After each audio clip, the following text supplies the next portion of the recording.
China दुनिया के show off culture को एक्सपोज कर रहा है। ये वीडियो देखिए। ये लग्जरी बैग जो $38,000 यानी 32 लाख की बिकती है, वो फैक्ट्री से सिर्फ 1,20,000 में बनती है। बाकी का सारा मार्जिन है इस लोगो का मार्जिन, यानी बैग सिर्फ 1 लाख रुपए की और बाकी के 30 लाख रुपए is the price of show off. ये शो ऑफ कल्चर वही कल्चर है जो वेस्ट से भारत में आ रहा है और हमें गरीब बना रहा है। सेलिब्रिटीज आपको उल्लू बना रहे हैं। ये देखिए, इनके हाथ में जो बॉटल है उसकी कीमत क्या होगी, जरा गेस कीजिए। It cost 25,000 rupees. What? ये है स्टैनली कप, जो अमेरिका में तो $35 का यानी कुछ 3,500 रुपए का मिलता है, लेकिन इंडिया में 8,900 से स्टार्ट होता है और कुछ कलर्स तो 15,000 और 25,000 तक जाते हैं। और बात सिर्फ बॉटल्स की नहीं है। जब हम किसी सेलेब का स्नीकर कलेक्शन देखते हैं या फिर आईफोन के साथ सेल्फीज देखते हैं तो हमें लगता है अरे अगर हमें उनके जैसे बनना है तो हमें भी ये सारी चीजें चाहिए।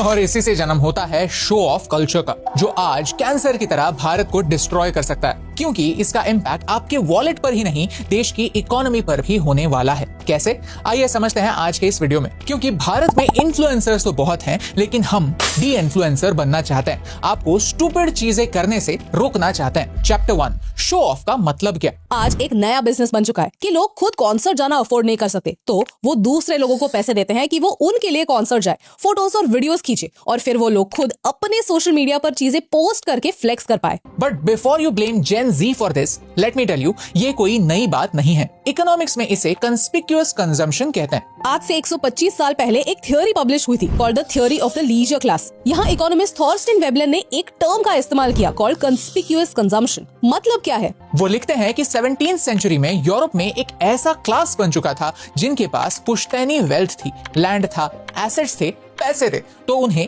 काम करने की जरूरत ही नहीं थी। तो वो क्या करते हैं? जानबूझकर लग्जरी का प्रूफ देते हैं। एक डायमंड स्टडेड रोलेक्स वॉच भी वही टाइम बताती है जो आपकी 500 रुपए की घड़ी बताती है, लेकिन उस रोलेक्स का काम टाइम बताना थोड़ी है। वो तो ये बताना है कि भाई मैं रोलेक्स अफोर्ड कर सकता हूँ तो मैं तेरे से बेहतर हूँ। I am elite, I am better, I am an aristocrat. इसे स्टेटस सिग्नलिंग कहते हैं, जो आज भी आउट ऑफ फैशन नहीं है। इसीलिए हम देखते हैं कि किसी सेलेब का कार कलेक्शन, किसी की लैविश लाइफस्टाइल या फिर कपड़े जो कभी भी रिपीट होने नहीं चाहिए, ऐसा रूल है। जो लोग बड़े फैशन से स्टैनली कप को फ्लॉन्ट करते हैं, क्या उन्हें पता है कि अमेरिका में इन टम्बलर्स पर केस चल रही है कि इनके वैक्यूम इंसुलेशन में लेड है, जिसकी कोई वार्निंग नहीं दी गई है। ज्यादा पुरानी नहीं, दिसंबर 2024 की बात है कि इस कंपनी ने 2.4 मिलियन यानी 24 लाख कप्स रिकॉल किए थे, क्योंकि दुनिया भर में इनसे 38 बर्न इंजरीज हुई थी। Chapter 2, status games. Naval Ravikant की एक लाइन है, play stupid games, win stupid prizes. वो कहते हैं कि असली दौलत वही है जो पैसों से खरीदी नहीं जा सकती,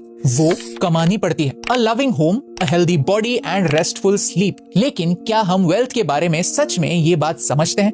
नहीं। हमें बस यही लगता है कि जब तक हम ये नहीं जताते कि हम पैसे उड़ा सकते हैं, तब तक we are not successful. Western view of success क्या है? You have to project an image of success. If you want to be successful, fake it till you make it. और ये FOMO सोशल मीडिया का business model बन चुका है। जब भी सोशल मीडिया पर जाओगे तो आप देखोगे कि आपके दोस्त क्या मस्त लाइफ जी रहे हैं। कोई इटली में पिज्जा खा रहा है तो कोई कोल्डप्ले के कॉन्सर्ट के फोटोज डाल रहा है। किसी ने नई ऑडी ली तो किसी के बच्चे भी हो गए जो शहर के बेस्ट इंटरनेशनल स्कूल्स में पढ़ते हैं, जिसकी महीने की फीस आपकी सैलरी की डबल है। फिर आपको लगता है कि आप ही हो जो पीछे छूट रहे हो। तो आप क्या करते हो? वही जो मडगांव एक्सप्रेस में डोडो करता है, एक फेक लाइफ क्रिएट करते हो। जन्म होता है रिटेल थेरेपी का। आपको लगता है कि अगर ऑफिस में एलवी की बेल्ट पहनकर जाओगे तो प्रमोशन जल्दी होगा, लेकिन होता नहीं। आपको लगता है कि अगर नो कॉस्ट ईएमआई पर लेटेस्ट आईफोन ले लोगे तो फोटो में गोरे लगोगे, लेकिन लगते हो नहीं। आपको लगता है कि होली के टाइम हाथ में अगर बियर ना हो तो लोगों को आप कूल नहीं लगोगे, इसीलिए आप बार बार शॉपिंग कार्ट से चीजें खरीद कर खुशियां घर लाने की कोशिश करते हो। लेकिन इस कोशिश का कोई फायदा नहीं होता, एटलीस्ट हमारा तो नहीं। फायदा किसका होता है? बड़ी कंपनीज का, जो कंज्यूमरिज्म के नाम पर प्रॉफिट छापते हैं। बाय नाउ पे लेटर और नो कॉस्ट ईएमआई की मार्केट $17 बिलियन की है और अगले 5 सालों में ऑलमोस्ट डबल यानी $31 बिलियन की होने वाली है। आज 70% इंडियंस कर्जे में डूबना भी स्टेटस गेम में हारने से बेहतर समझते हैं। हम वेस्ट को ब्लाइंडली फॉलो कर रहे हैं तो उनके प्रॉब्लम्स भी अनडाउटेडली यहाँ पर आने ही वाले हैं, जैसे क्रेडिट कार्ड डेट। आज 48% अमेरिकन क्रेडिट कार्ड का बिल भी नहीं भर पाते। वो शॉपिंग के चक्कर में इतने डेट में डूब चुके हैं। ये प्रॉब्लम हमारे लिए एलियन है, लेकिन मार्क माय वर्ड्स, अगले 2-3 सालों में इंडिया में भी कॉमन होने वाला है। लाइफस्टाइल इन्फ्लेशन का ये ट्रैप कभी खत्म ही नहीं होता। डिडरो इफेक्ट की वजह से जब कोई आईफोन लेता है तो उसे लगता है एयरपॉड्स भी लेने चाहिए, फिर लगता है स्क्रीन छोटा पड़ रहा है, आईपैड भी लेना चाहिए, फिर लगता है एप्पल वॉच लूंगा तो वर्कआउट करते समय हार्ट रेट मॉनिटर होगा, फिर लगता है कि इतना सब ले ही लिया है तो मैकबुक भी ले ही लेता हूँ। डिडरो इफेक्ट इसे ही कहते हैं। Acquiring a new possession leads to a spiral of consumption that results in the acquisition of even more possessions. Always remember, the opposite of poverty is not wealth, क्योंकि कितना भी पैसा कमाओ और कितना भी शो ऑफ करो, ऐसा कोई ना कोई तो होगा जिसके पास आपसे 2 पैसे ज्यादा होंगे, उनके लिए आप गरीब ही हैं। The opposite of poverty is not wealth. The opposite of poverty is enough. इस बात को हमेशा याद रखिए। Chapter 3 impact on India. Video की शुरुआत में हमने कहा था कि इस शो ऑफ कल्चर का इम्पैक्ट सिर्फ आपके वॉलेट पर नहीं, पूरे देश की इकोनॉमी पर होता है।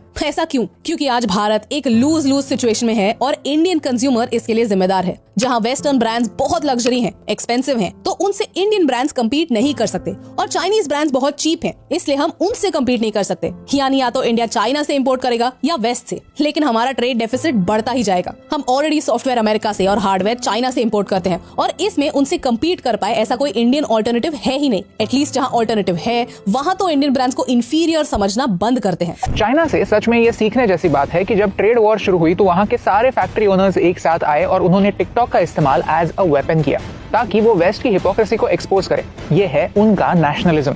और हम क्या करते हैं? इंपोर्टेड को सुपीरियर समझते हैं।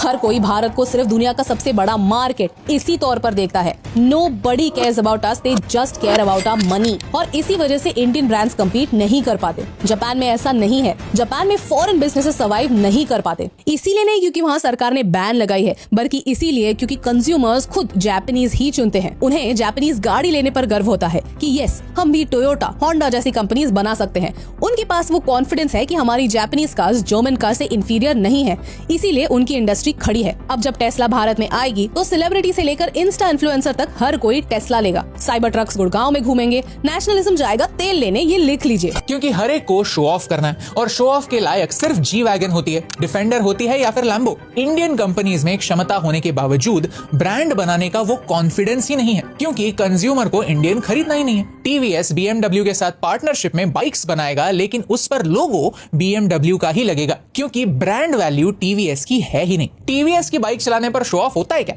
घंटा। इस कल्चर की वजह से हम उस माइंडसेट में अटक गए हैं कि जो इम्पोर्टेड है वही अच्छा है। इसलिए फल वाले भी हिमाचल में बने सेब पर इम्पोर्टेड का स्टिकर लगा देते हैं, नहीं तो वो बिकेंगे नहीं। Chapter 4 conclusion. फाइट क्लब मेरी फेवरेट मूवी है। उसमें एक लाइन है, we buy things we don't need with money we don't have to impress people we don't like. ये बात हमारे शो ऑफ कल्चर को एकदम परफेक्टली जताती है। तो हम क्या कर सकते हैं? खुद से बस 3 सवाल करने हैं। पहला सवाल, अगर मैं इसके बारे में इंस्टाग्राम पर पोस्ट ना कर पाऊं, फिर भी क्या मैं इसे खरीदना चाहूंगी? स्टेटस गेम्स खेलना बंद कीजिए। याद रहे, कंस्पिक्यूअस कंजम्पशन यानी वो कंजम्पशन जो सिर्फ दिखावा होता है। आप पैसे मेहनत से कमाते हैं तो सिर्फ वो चीजें खरीदिए जो आपके लिए वैल्यूएबल हैं, आपके इंस्टाग्राम स्टोरीज के लिए नहीं। अगर आप सच में कोल्डप्ले के फैंस हैं, then sure go for that concert, but don't go to a concert just to show off on Instagram. दूसरा सवाल, क्या सेलिब्रिटी रियल हैं? देखिए, सेलिब्रिटीज को, इन्फ्लुएंसर्स को कई प्रोडक्ट्स फ्री में मिलते हैं ताकि वो उनके बारे में स्टोरीज वगैरह पोस्ट करें। उन्हें यूज करते समय पापराजी उनके फोटोज खींचे। ये सब फेक होता है। ये एडवर्टाइजिंग की निंजा टेक्निक है, तो आपको लगता ही नहीं है कि आप एड देख रहे हो।